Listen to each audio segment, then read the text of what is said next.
are we able to predict our future karma, when it can come and affect us, and how to find it out? मतलब कि क्या हम अपने future कर्म को predict कर सकते हैं, कब वो आएगा और हमें अफेक्ट करेगा, और हम ये कैसे जाने? ठीक है, ये तो बहुत ही आसान है। सबसे पहले तो आपको चाहिए तो मैं भी फ्यूचर प्रेडिक्ट करती हूँ, तो मैं अभी बता सकती हूँ कि यदि जैसा आज तक हम जो करते आए हैं ऐसा ही करते चले तो रेंज दूंगी थोड़ी सी, लेकिन आप चिंता मत करो, लगभग उसके आसपास ही काम होगा। अर्ध पुद्गल परावर्तन वगैरह तो मैं बात नहीं कर रही हूँ, तो बहुत बड़े बड़े टाइमलाइंस हैं। अपन तो सागरों में बात करते हैं, सागरों में भी वो अपन क्या है 2000 वर्ष से भी बहुत लिमिटेड टाइम की बात करते हैं कि यदि जो आप करते आए हो अगर हम यही कंटिन्यू करते रहेंगे तो नियम से हमारा फ्यूचर निगोद है, प्रेडिक्ट कर रही हूँ मैं। और यदि निगोद फ्यूचर है तो आपको कैसे संयोग मिलेंगे वो भी मैं बता सकती हूँ, कितनी आयु मिलेगी वो भी मैं बता सकती हूँ। आप बोलोगे हमें भी पता है। आपके कैसे भाव होंगे, किस लेशा में होगे, कैसा सोचोगे, किस तरीके से परिणाम होंगे, कैसी नया आयु बंद होएगा, ये सब पता है, हम प्रेडिक्ट कर सकते हैं। क्योंकि जैसे मोक्षांक प्रकाशक में टोडरमल जी ने उदाहरण दिया कि एक बड़ा पत्थर हो और उस पत्थर को जब आप ऊपर आकाश में उछालो तो एक फ्रैक्शन ऑफ द सेकंड के लिए वो ऊपर जाता हुआ हवा में नजर आता है, उसके बाद में उसका परमानेंट रेसिडेंस तो वो फ्लोर ही है, वो धरती है जहां वो पड़ा हुआ है, वो है निगोद।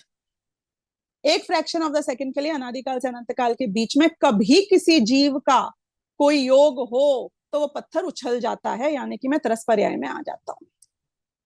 लेकिन उसके बाद में ये पत्थर का फ्यूचर क्या है, अगर मैं आपसे पूछूं, आप प्रेडिक्ट कर सकते हो? ये आकाश में जो पत्थर दिख रहा है इसका फ्यूचर क्या है? कि ये वापस जमीन पे जाने वाला है, ये इसका फ्यूचर है क्लियरली, अनलेस कि ये स्पेस में चला जाए। अनलेस मैं मुक्त हो जाऊं तो हमारा फ्यूचर है कि फिर हम वहीं पड़े रहेंगे। फिर कब उछलेंगे nobody knows, again nobody knows. तुम्हारा कभी कोई ऐसा योग होगा किसी भाग्य से, तो ये एक तरीके से बात हुई। अब मैं थोड़ा सा और शॉर्ट फ्यूचर की बात करती हूँ, थोड़ा लॉन्ग टर्म फ्यूचर हो गया ना, क्योंकि 2000 साल भी थोड़ा ज्यादा होता है, वो तो मैं मैक्सिमम रेंज बता रही थी, मिनिमम तो अगला भव भी हो सकता है। अब हम आते हैं थोड़े और शॉर्टर पीरियड में। इस लाइफ में मेरे साथ अब क्या होने वाला है क्या मुझे पता है? कि हाँ मुझे पता है।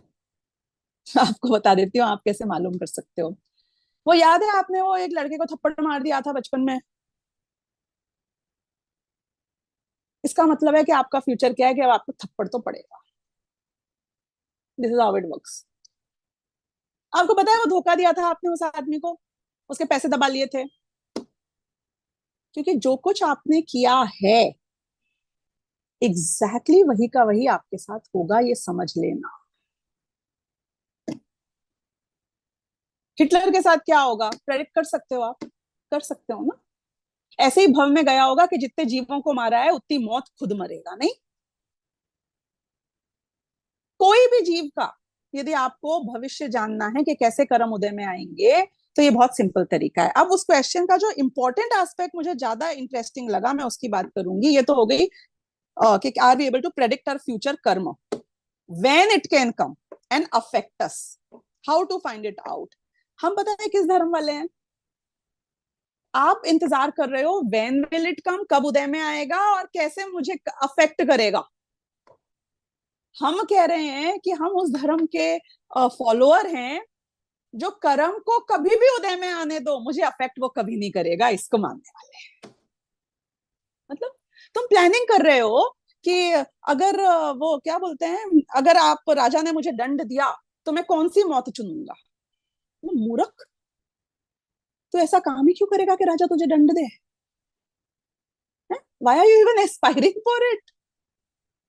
तू तो ये सोच ना कि मैं शांतिपूर्वक स्वयं ही अपनी आयु पूर्ण होने पे परिणामों से, अपने शांत परिणामों से इस आयु को त्याग दूंगा।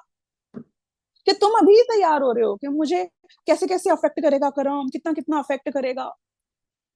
हम कह रहे हैं कि कितने पार्श्वनाथ मुनिराज की तरह तुम्हारे सर के ऊपर पत्थर पड़ने दो, तुम तो ऐसे बन जाओ कि तुम्हें कुछ अफेक्ट ही ना करे। क्या वो हो सकता है? तुम ये क्यों सोचते हो कि हर कर्म तुमने जो बांधा है वो उदय में आएगा? तुम ये क्यों नहीं सोचते हो कि क्या ऐसा हो सकता है कि ये कर्म कभी उदय में ही ना आए, ऐसे ही इसकी निर्जरा हो जाए, और जो आए वो मुझे अफेक्ट ना कर पाए? ये हो सकता है। कब हो सकता है? कि जब मैं मुनि बनूंगा तब? कि नहीं, अभी हो सकता है, इसी समय से हो सकता है। ठीक है, रिलेटिवली होएगा, अपेक्षाकृत होएगा, जितना हो सकता है यथा योग्य होगा। लेकिन तुम उस रास्ते पे क्यों नहीं चलना चाहते हो जहां तुम्हें कर्म से डर ही खत्म हो जाए, जहां तुम्हें ये समझ में आ जाए कि कर्म तो मेरा कुछ करता ही नहीं है, मैं ही अपना जो करता हूं वो करता हूं। कर्म क्या करेगा? गाली देगा। तुम सुनना मत, और कान में पड़ जाए तो समझना मत, और समझ में आ जाए तो भी दुखी होना मत। तो हमारा जो सोचने का डायरेक्शन है, ये बहुत कर्माधीन है, ये बहुत इनसिक्योर है, ये बहुत भयाक्रांत है। हमें लगता है कि कर्म आ गया और उदय दे दिया और अफेक्ट करेगा तो मैं तो मर गया, तो बता दो मैं थोड़ा प्रिपेयर हो जाऊं। मैं बोल रही हूँ आप अभी प्रिपेयर हो जाओ। बहुत इंपॉर्टेंट पॉइंट दूसरा कौन सा, कि एक बात पक्की है, एक फिल्म देखने भी जाओ तो आपको समझ में आ जाएगी ये बात, कि अभी अभी दिखाया है कि वो लड़की इंडियन क्रिकेट टीम में सिलेक्ट हो गई है। आहा, उसको जो बॉयफ्रेंड है वो वापस आ गया है यूएस से, बचपन का दोस्त। आहा, उसने बोला है कि मैंने 150 करोड़ रुपए में अपना स्टार्टअप बेच दिया है, मेरे पास बहुत पैसा है। आहा, सब कुछ अच्छा हो रहा है, इसका मतलब क्या है? अगला सीन क्या होने वाला है बताओ मुझे फिल्म में? है पता है ना कि उस लड़की का हाथ कटने वाला है, ना वो क्रिकेट टीम में जा पाएगी, और बाकी की लाइफ तो उसकी वैसे ही बर्बाद होगी। ये रूल है। मार्केट ऊपर गया है तो इसका मतलब क्या है? प्रेडिक्ट कर सकते हो स्टॉक मार्केट को कि मैं 100% कर सकती हूँ नीचे आएगा, कि और ऊपर थोड़ा चला गया तो थोड़ा और ऊपर जाके नीचे आ जाएगा? नीचे जरूर रहेगा। क्या आप प्रेडिक्ट कर सकते हो आपका भविष्य क्या है? पंच परावर्तन में प्रेडिक्ट कर सकते हो उत्कृष्टतम कौन सी जगह है जो आपको मिल सकती है? मनुष्य भव मिला है, सत समागम मिला है, आत्मा की बात सुनने मिली है। यहां से दो ही रास्ते हैं, या तो अपने आप को इतना उठा लो कि स्पेस में चले जाओ, या फिर यहां से यदि थोड़ी भी कमी रह गई तो सीधे नीचे जाने का मार्ग ही है, दूसरा कोई रास्ता निकलता है।